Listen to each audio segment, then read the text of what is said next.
வெற்றிலை வராகி தாயின் வெற்றி வாக்கு இது. என் தங்கமே, உன் வராகி அன்னையான நான் உன் மீது கடும் கோபத்தில் வந்திருக்கிறேன். ஏன் கடும் கோபம் என்றுதானே நீ யோசிக்கிறாய்? நான் என்ன செய்வது? நான் எத்தனையோ முறை நீ என் பிள்ளையாகிவிட்டாய் என்று உன்னை தேடி வந்து கொண்டு இருக்கிறேன். ஆனால் நீயோ என்னை அலட்சியம் செய்து அவமதித்து கொண்டே இருக்கிறாய். பிறகு நான் என்ன செய்வது? எவ்வளவுதான் பொறுத்து போவது? வாழ்க்கையில் இன்னல்கள் வந்து போவது சகஜம். அதை எப்படி மீள்வது என்பதை நினைத்து செயல்படு. பயப்படாதே. பயந்தால் அது உன்னை வீழ்த்திவிடும். ஒரு குறிக்கோளை அடைய நீயும் தினமும் அலைந்து கொண்டே இருக்கிறாய். நீ படும் வேதனையை நான் அறிவேன் என் குழந்தையே. கடினமான சூழ்நிலையிலும் உன்னிடம் யாரும் இறக்கப்படவில்லை. நீ ஓடினால்தான் தினமும் பொழுது போகும். போகும் இடமெல்லாம் உன்னை மதிப்பது இல்லை. அவர்களை நான் பார்த்து கொள்கிறேன். உன் நாவாகப்பட்டது என் நாமத்தை உச்சரித்து கொண்டு இருக்கிறது. அந்த நாவினால் அவர்களை நீ தூற்றாதே. உனக்காக நான் உன் பாரத்தை சுமந்து கொண்டு இருக்கிறேன். அதிலிருந்து உன்னை முழுவதுமாக விடுவித்து உன்னை உயர்த்தப் போகிறேன். பயப்படாதே குழந்தையே. நான் உன்னை அழைக்கிறேன். விரைவில் வந்து சேர்ந்துவிடு. உன் வருகை நோக்கி உன் அன்னையான நான் காத்து கொண்டு இருக்கிறேன் குழந்தையே. உன் காலடிப்படும் நேரம் அனைத்தும் உன்னை விட்டு பயந்து ஓடிவிடும். உன்னை வெறும் கையோடு நான் அனுப்பி வைக்க மாட்டேன். போதும், இந்த வாழ்க்கை என்ற சொல் தோன்றிவிட்டது.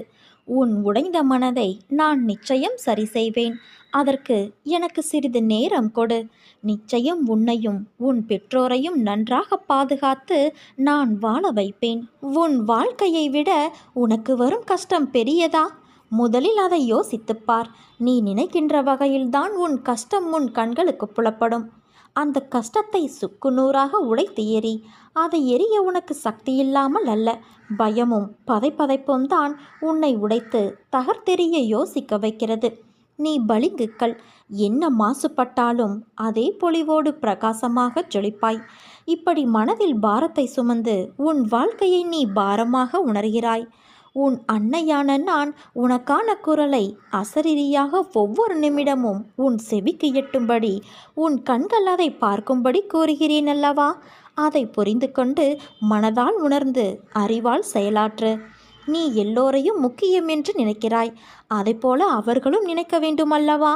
அப்படி உன்னை அலட்சியப்படுத்தியவர்கள் நிச்சயம் நீ முக்கியம், உன் சொந்தம் முக்கியம் என்று வருவார்கள். உன் அருமையறிந்து வருவார்கள். கவலை கொள்ளாதே. ஒருவர் கஷ்டத்தில் இருக்கும்போது கடவுளின் அனுக்கிரகம் கிடைப்பது மிக பெரியது. அவர்கள் புண்ணியசாலிகள். அப்படிப்பட்ட புண்ணியசாலிதான் நீ என் குழந்தையே. ஏனென்றால் கடவுளின் முழு அனுக்கிரக பார்வையும் உன் கஷ்டமான நேரத்தில் உனக்கு கிடைக்கும். அது காற்று மூலமாகவும் நீர், புல் என எந்த வகையிலும் உனக்கு கடவுளின் பேரருள் கிடைக்கும். நீ இனிமேல் கவலை கொள்ளாதே. கஷ்டம் தரும் நிலைகளையெல்லாம் உடைத்து சுக்குநூறாய் தகர்த்தெறிந்து உன்னை உனக்கே புதியதாய் தோன்ற வைப்பேன். புதிய வாழ்க்கையை புதிய புத்துணர்ச்சியோடு ஒரு நல்ல எதிர்காலத்தை நீ பெறுவாய். என் தங்கமே, எல்லா விஷயங்களையும் நான் ரகசியமாகவே செய்து தருவேன். யாருடைய கண்களில் கண்ணீர் துளிகள் கசிந்து உருகி ஓடுகின்றனவோ அவர்கள் ஆத்மார்த்தமாக வேண்டுகிறார்கள். மற்றவர்கள் அந்த அவசியத்தில் இல்லை என்பதால் மேம்போக்காக வேண்டுகிறார்கள். எந்த வெள்ளம் புரண்டு வருகிறதோ அந்த வெள்ளம் வழிகளை உண்டாக்குகிறது. எங்கே நீர்வரத்து இல்லையோ அங்கே வழிகள் உண்டாவது இல்லை. இதுதான் கண்ணீரோடு வேண்டுகிற வேண்டுதலுக்கும் கடமைக்காக வேண்டுகிற வேண்டுதலுக்கும் இடையே உள்ள வித்தியாசம். என்னிடமிருந்து பற்றி கொண்டாயே என கேட்டு அழாதே. நீ என்னை பற்றி கொண்டு என்னிடம் இருக்கிறாயே. நான் என்ன பேறு பெற்றவன் என எண்ணி அழுது என்னை போற்று. என்னை வணங்குவதற்காக பூஜை புனஸ்காரங்கள் செய்வதையும் பிறர் பாராட்ட நடந்து கொள்வதையும் தவிர்த்துவிடு. நான் இதை விரும்புவது இல்லை. வெளிப்படையான ஆடம்பர வழிபாட்டுக்கு நான் முக்கியத்துவம் தருவது இல்லை. காரணம், அதை செய்வதற்கான பலனை உடனே அடைந்து விட முடியும். அதற்கு மேல் பலனை எதிர்பார்க்க முடியாது அல்லவா? ஆத்மார்த்தமாக இதயத்திற்குள் என்னை குடியேற்றி அங்கே என்னை வழிபடு. அப்போது உன் மனதும் செயலும் யாருக்கும் தெரியாது.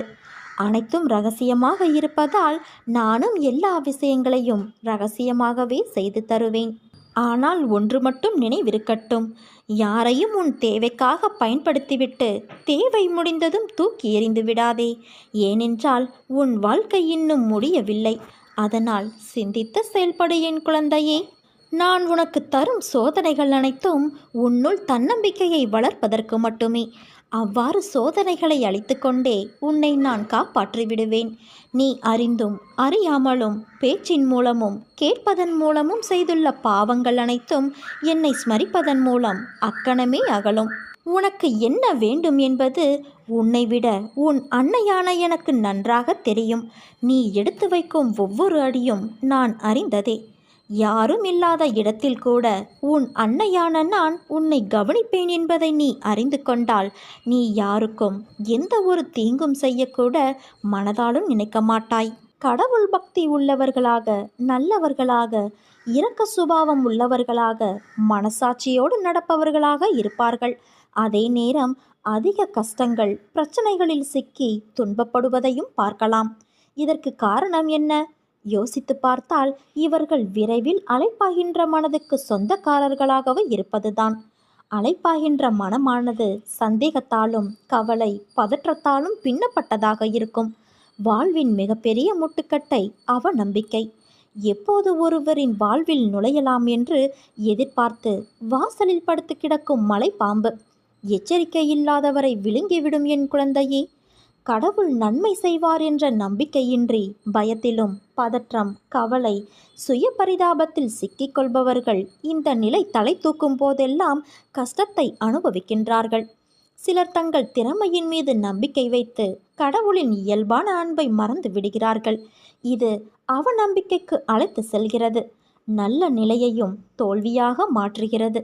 சூழ்நிலைகள் கடினமாக மாறும்போது முயற்சியை கைவிட்டுவிடவே நாம் தயாராக இருக்கின்றோம். பிரச்சனைகளுக்கும் சூழ்நிலைகளுக்கும் அடிபணிகின்றோம். இதற்கு காரணம் அவநம்பிக்கை. கடவுள் நம்பிக்கையை தீவிரமாக தொடர்ந்தால் மட்டுமே உன் விருப்பம் நிறைவேறும் என்பதை அறிந்து கொள்ளாததால் இந்த நிலை. அவநம்பிக்கையை அப்புறப்படுத்திவிட்டால் பிறகு அனைத்துமே ஆனந்தம்தான். சூழ்நிலைகளை எதிர்த்து நில். நம்பிக்கை என்கிற ஆயுதத்தை உருவாக்கிக்கொள். பிரச்சனைகளை எதிர்த்து பிரார்த்தனை செய். நிச்சயம் வெற்றி கிட்டும். யாரையும் காயப்படுத்தவோ குறைத்து நடத்தவோ செய்யாதே. இன்று நீ பலமிக்கவராக இருக்கலாம், ஆனால் காலம் உன்னை விட பலம் வாய்ந்தது. பல பேர் வாழ்க்கையை வாழ்வதற்கு தைரியமில்லாமல் இன்றும் பல துயரங்களை அனுபவித்து வருகின்றனர். ஆனால் நீயோ அனைத்தையும் கடந்து நானே கதி என்று என்னை நம்பி என்னிடத்தில் பொறுப்புகளை ஒப்படைத்து சதா சர்வகாலம் என்னை விடாமல் பூஜித்து கொண்டு இருக்கிறாய். உன்னை வழிநடத்தும் ஆசான் நான். உன்னை வாழ்க்கையில் வியக்கும் வண்ணம் உயர்த்துவதே என் கடமை. உன்னோடு உன் அன்னையான நான் இருக்கிறேன் என் குழந்தையே. நம்பிக்கை இழந்து விடாதே. அனைத்தும் என்னையே சேரும். வாழ்க்கையை இன்றுதான் புதிதாக ஆரம்பித்ததாக எண்ணி உன் அன்னையின் துணையோடு தைரியமாக மீண்டும் களத்தில் இறங்கு. இப்போது வருகிற முன்னேற்றத்தை யாரும் தடுக்க முடியாது. உன்னிடம் இருந்து ஒன்று விலகினால் அது 10ஆக பெருகி உன்னிடமே திரும்ப வரும். உன் தொழிலில் நீ நஷ்டத்தை பொருட்படுத்தாதே. உனக்கு இதோ நான் உதவுகிறேன். என்னவெல்லாமோ செய்து பார்க்கிறேன், ஆனாலும் எல்லாமே தோல்வியில் முடிகிறது. இந்த தோல்வியின் பிடியிலிருந்து என்னால் மீண்டு வர முடியவில்லை. இப்படி நீ புலம்புகிற புலம்பலை பொறுக்க முடியாமல் இதோ நான் புறப்பட்டு வந்துவிட்டேன். இழந்து போனவற்றை பெறுவதற்கும் வாழ்வில் முன்னேறுவதற்கும் ஒரு ஆலோசனை சொல்லட்டுமா? உன்னை நீ தெரிந்து கொள். உன்னை பொறுத்தவரை இந்த உலகம் ஒரு கோமாளிகளின் கூடாரம். யாருக்காகவும் எதற்காகவும் விட்டு கொடுத்து தோல்வியை மட்டுமே பரிசாக பெறுவதற்காக நீ பிறக்கவில்லை. எல்லாவற்றையும் ஜெயிக்க பிறந்திருக்கின்றாய். கோடி கோடியாக கருவணுக்கள் உள்ள தாயின் கருமுட்டையை தனக்குரியதாக ஆக்கிக்கொள்ள களமிறங்கிய போது அனைத்தையும் தோற்கடித்து ஜெயித்தது நீ அல்லவா? உணர்வுகளும் உறுப்புகளும் உருவாகாத அந்த காலத்திலேயே கோடி பேர்களை ஜெயித்த நீ இப்போதோ இந்த நிலையிலா ஒரு சிலரிடம் தோற்கப் போகிறாய்? நிச்சயம் தோற்க மாட்டாய் என்பதை நீ புரிந்து கொள். நீ கோழை அல்ல துரத்தும் வறுமையை ஒப்புக்கொள்வதற்கு. நீ பிறவியிலேயே மாவீரன். உனக்குள் நான் உன்னை வழி நடத்தப் போகிறேன். அப்படி இருக்க தோல்வி என்பது இனி உனக்கேது? வா, என் ஆலயத்திற்கு வந்து மனதார என்னிடம் பேசி என்னை உன்னோடு கூட்டிச் செல். உனக்காக உன் அன்னை நான் காத்திருக்கிறேன்.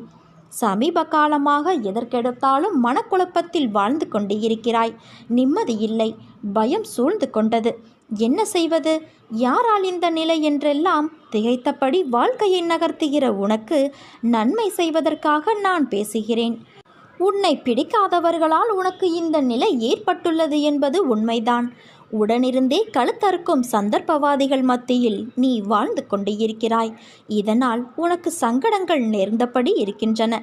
மனசாட்சிக்கு பிடிக்காத விஷயங்களை பகிர்ந்து கொள்ள கட்டாயப்படுத்தப்படுகிறாய். எது உனக்கு பிடிக்காதோ அதில் தள்ளப்படுகிறாய். உன் கைகள் கட்டப்படுகிறது. பிறரது வாய் எதை முணுமுணுக்க வேண்டுமோ அதை உன் உதடுகளால் உச்சரிக்க வைக்கிறார்கள். இதனால் உனக்கு பிரச்சனைகள், மன இறுக்கம் வந்து போகிறது. தைரியமாக எதையும் உன்னால் செய்ய முடிந்தாலும் செய்ய விடமாட்டார்கள். உன்னால் சாதித்து காட்ட முடியும், ஆனால் சாதிக்க விடமாட்டார்கள். உன்னை சுற்றி இருக்கும் வாள்கள் பேசும். தலையாகி நீ வாளை போல தலையைத்தான் நாட்ட வேண்டியிருக்கும். இது காலத்தின் கட்டாயமல்ல, கயவர்களால் ஏற்படும் நிர்பந்தம். நிர்பந்தங்கள் உன்னை நெருக்குவதால் நிம்மதி உன்னை விட்டு விலகுகிறது. பல பல சிந்தனைகளும் வந்து போவதால் குழப்பமான சூழ்நிலையில் நீ இருக்கிறாய். அதற்கு முன் உன்னில் சிறிது மாற்றத்தை உருவாக்க உன் ஒத்துழைப்பு எனக்கு தேவை என் குழந்தையே. என்னுடைய குணங்கள் எனது தலைமைக்கான ஆதாரங்கள். இதை உன்னளவுக்கு நான் சுருக்கி காட்டுகிறேன். சுயத்தன்மையோடு இருக்க முயற்சி செய். அப்பொழுதுதான் எல்லா இடத்திலும் உன்னால் தலைமை பொறுப்பில் இருக்க முடியும். வாழ்க்கையில் தலைமை பண்பு என்பது மிகவும் அவசியம். பிரச்சனைகள் என்பது எப்போதும் தனித்து இருப்பவை கிடையாது. அது பாலில் வெண்ணெயைப் போல பதுங்கியே இருந்து கொண்டு இருக்கும். சமயம் வரும்போது நம்மை பாதிக்கவும் அது முயற்சி செய்யும். பயப்படாதே, உன்னோடு நான் இருந்து வழி நடத்தி உனக்கு தனி இடத்தை தருவேன். நீ தைரியமாக இரு என் குழந்தையே.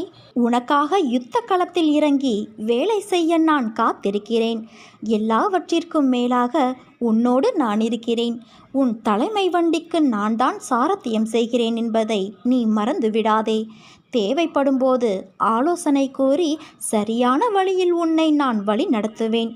இவ்வளவு தூரம் சொன்னது உன் வேலைக்காக மட்டுமல்ல, வாழ்க்கைக்காகவும் தான் என்பதை நீ ஒரு பொழுதும் மறக்கக்கூடாது. சில எண்ணங்கள் நிறைவேறவில்லை என்பதால் வாழ்க்கை முடிந்து விடாது. ஏதோ ஒரு காரணத்தால் உன்னை நான் காப்பாற்றியிருக்கிறேன் என்று மகிழ்ச்சி கொள் குழந்தையே. நான் உன்னை கவனித்துதான் வருகிறேன். ஏதோ பெரிதாக நடந்தது போல யோசித்து கொண்டு இருக்கிறாய். அப்படி என்ன நேர்ந்தது? நீ அதை சொல்ல தயங்கினாலும் நான் அறிவேன். தயவு செய்து தேவையில்லாமல் யோசித்து கொண்டு இருக்காதே. கவலைகளுக்கு இடம் தராதே. ஏற்றத்தாழ்வுகள் இல்லை என்றால் நீ வாழும் வாழ்க்கைக்கு ஒரு அர்த்தம் இருக்காது. மனதில் பக்குவமும் தைரியமும் இருந்துவிட்டால் நீந்திக் கொண்டு வந்துவிடலாம். நீயோ இவை அனைத்தையும் கடந்து வந்துவிட்டாய். நீ என் செல்ல பிள்ளை. உன்னை கண்டிப்பதற்கு எனக்கு மட்டும்தான் உரிமை இருக்கிறது. நீ கவலைப்படாமல் இரு. என்னை தாண்டி, என்னை மீறி எதுவும் உனக்கு நடக்க விடமாட்டேன். என் அனுமதியின்றி எவரும் உன்னை நெருங்க விடமாட்டேன். அம்மா நான் இருக்கிறேன் குழந்தையே. தன்னம்பிக்கையோடு இரு. கெடுதல் நடப்பதற்கு இடம் கொடுத்துவிட்டால் பிறகு நான் எதற்கு? தண்டத்திற்காயிருக்கிறேன். எந்த சூழ்நிலையிலும் நான் உன்னை கைவிட மாட்டேன். உன்னை வெறுத்து ஒதுக்கியவர் மத்தியில், உன்னை இழிவாக பேசியவர்கள் மத்தியில் நீ எல்லாம் எங்கே வளரப்போகிறாய் என்று அகங்காரத்தோடு பேசியவர்கள் மத்தியில், உன்னை வீழ்த்தி பார்க்க மந்திரத்தையும் தந்திரத்தையும் செயல்பட செய்தவர்கள் மத்தியில் உன்னை நான் தலை நிமிர்ந்து வாழ வைக்கப் போகிறேன். இப்போது உனக்கு இருக்கும் அனைத்து கஷ்டமும் நிரந்தரமில்லாதவை. அதனால் கவலைப்படாதே குழந்தையே. விரைவில் உன் நிலை மாறும். நான் மாற்றுவேன். இந்த உலகில் என் பெயரை உச்சரிக்காத உள்ளங்களே இல்லை எனலாம். நான் உடனே அற்புதங்களை கொண்டு வருபவளல்ல. என் பார்வை உன் மீது எப்பொழுது பாய்கிறதோ அப்பொழுது உன் கஷ்டங்கள் எல்லாம் சூரியனை கண்ட பனி போல விலகிவிடும். உழன்று தவிப்பதுதான் மனித வாழ்க்கை என்பது எழுதப்படாத தீர்ப்பு. எந்த ஒரு தனி மனித வாழ்க்கையும் மிக செழுமையாக இருப்பதாக எண்ண முடியாது. அவரவருக்கு 1000 கஷ்டங்கள். பொருளாதாரத்தில் கோடிகளை பார்த்து கொண்டு இருக்கலாம். ஆனால் அவர் உடம்பில் டஜன் கணக்கில் நோய்களை சுமந்து கொண்டு இருப்பார். தன்னிறைவு பெற்ற மனிதனை தரணியிலே காண முடியாது. நிறைவு கொண்டவன் இறைவன் மட்டுமே. அந்த இறையை நாடி குறையை களைய முயல்பவனே மனிதன். என்னை கருணையோடு பாருங்கள் அம்மா, உங்களை நான் வந்து தரிசிக்கிறேன் என்று சொன்ன வாயால் எனக்கு ஏன் இவ்வளவு பெரிய சோதனை? என்னை காப்பாற்றவே மாட்டாயா என்று புலம்புவதும், எல்லாவற்றையும் பொறுத்துக்கொள், சகித்துக்கொள் என்கிறாய். தலைக்கு மேல் வெள்ளம் போகிறது, இனி எப்படி பொறுப்பது என கேட்கிறாய் குழந்தையே. எல்லாம் கடந்து போகும், கனவு போல மாறிவிடும். நீ மட்டும் தைரியத்தை இழந்து விடாதே. இதை நான் உனக்கு எத்தனையோ முறை சொல்லிவிட்டேன். ஒரு முறை அம்மா என்னை காப்பாற்றுவார் என்கிறாய், மறுமுறை என்னை காப்பாற்றுவார் யாரும் இல்லை என்கிறாய். பாஞ்சாலியின் கதையை நீ கேட்டிருப்பாயல்லவா? அவள் துச்சாதனனால் துகில் உரியப்பட்ட நிலையில் எதிரி என்ன வேண்டுமானாலும் செய்து கொள்ளட்டும், என்னை கண்ணன் காப்பான் என நம்பி 2 கைகளையும் உயர்த்தினாளே பாஞ்சாலி. அதுதான் சரணாகதி. நான் உன்னிடம் எதிர்பார்ப்பதும் இதுதான். வேறு யாருடைய தயவையும் எதிர்பார்க்காமல் என்னை மட்டும் நம்பியிருக்கிற நிலையை நீ உண்டாக்கி கொள்ள வேண்டும் என்றுதான் நான் காத்திருக்கிறேன். ஒன்று மட்டும் உனக்கு நினைவிருக்கட்டும், பேராசை என்பது எப்போதும் பளபளவென்றுதான் இருக்கும். ஆனால் அதுவே ஒரு மனிதனை குருடனாக்கிவிடும். பேராசை ஒரு மனிதனை தன் சொந்தங்கள், நண்பர்களிடமிருந்து நிரந்தரமாக பிரித்துவிடும். பேராசை நிறைந்த மனிதனுக்கு கண்ணில் படுவதெல்லாம் சுயநலமாக தெரியும். அடுத்தவன் வாழ்வது அவன் கர்ம வினைப்படி வாழ்கிறான், நாம் வாழ்வது நம் கர்ம வினைப்படி. அதனால் மற்றவர்களை பார்த்து பொறாமை, பேராசை கொள்ளாமல் வாழ முயற்சி செய். உன்னையும் மற்றவர்கள் மத்தியில் உன் அன்னையான நான் உயர்த்தி வாழ வைப்பேன். நீ நம்பிக்கையோடு இரு, நல்லதே நடக்கும்.